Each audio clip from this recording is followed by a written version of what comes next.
Benarkah Daeng Pamate pencipta huruf lontara? Daeng Pamate lahir di Kampung Lakyung, Goa. Beliau adalah salah seorang tokoh sejarah kerajaan Goa yang tidak dapat dilupakan karena karya besar yang ditinggalkannya. Bagi masyarakat Sulawesi Selatan, menyebut nama Daeng Pamate, orang lantas mengingat karyanya yaitu huruf lontara. Dia dikenal sebagai pencipta huruf lontara Makassar dan pengarang buku Lontara Bilang Goa Talo. Pada masa kerajaan Goa di perintah Raja Goa ke-9 Karaeng Tumapakrisi Kalona, tahun 1510 sampai tahun 1546, tersebutlah Daeng Pamate, sebagai seorang pejabat yang dikenal karena kepandaiannya. Tidak heran apabila ia dipercaya oleh Baginda untuk memegang dua jabatan penting sekaligus dalam pemerintahan, yaitu sebagai Sabanara, atau Syah Bandar merangkap Tumai Lalang, Menteri Urusan Istana Dalam dan Luar Negeri, yang bertanggung jawab mengurus kemakmuran dan pemerintahan Goa. Lahirnya aksara lontara. Lahirnya karya bersejarah yang dibuat Daeng Pamate, bermula karena ia diperintah oleh Karaeng Tumapakrisi Kalona untuk mencipta huruf Makassar. Hal ini mungkin didasari kebutuhan dan kesadaran dari Baginda waktu itu. Agar pemerintah kerajaan dapat berkomunikasi secara tulis-menulis, dan agar peristiwa-peristiwa kerajaan dapat dicatat secara tertulis. Maka Daeng Pamate pun melaksanakan dan berhasil memenuhinya. Di mana ia berhasil mengarang aksara lontara yang terdiri dari 18 huruf. Lontara ciptaan Daeng Pamate ini dikenal dengan istilah lontara toa, head out Makassar C letter script, atau lontara jangang-jangang, burung, karena bentuknya seperti burung. Juga ada pendapat yang mengatakan dasar pembentukan aksara lontara dipengaruhi oleh huruf Sangsekerta.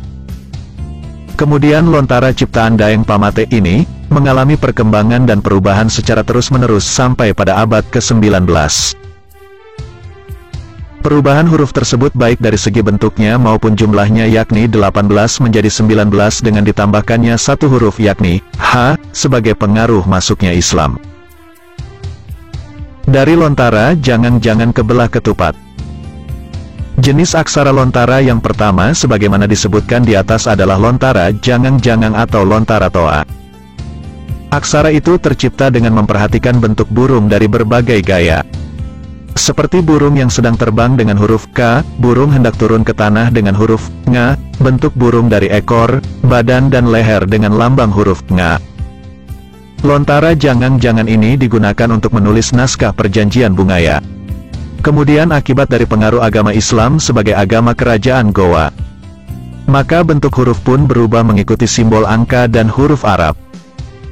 Seperti huruf Arab nomor 2 diberi makna huruf K, angka Arab nomor 2 dan titik di bawah diberi makna Ga, angka 7 dengan titik di atas diberi makna Nga. Juga bilangan Arab lainnya yang jumlahnya 18 huruf. Aksara lontara ini disebut juga lontara bilang-bilang, bilang-bilang sama dengan hitungan. Lontara bilang-bilang ini diperkirakan muncul pada abad 16 yakni pada masa pemerintahan Raja Goa ke-14 Sultan Alauddin, tahun 1593 sampai tahun 1639. Dalam perkembangan selanjutnya, terjadi lagi perubahan, penyederhanaan, dengan mengambil bentuk huruf dari belah ketupat. Siapa yang melaksanakan penyederhanaan aksara Makassar itu menurut H.D. Mangemba? Tidaklah diketahui, tetapi berdasarkan jumlah aksara yang semula 18 huruf dan kini menjadi 19 huruf, dapat dinyatakan bahwa penyederhanaan itu dilakukan setelah masuknya Islam.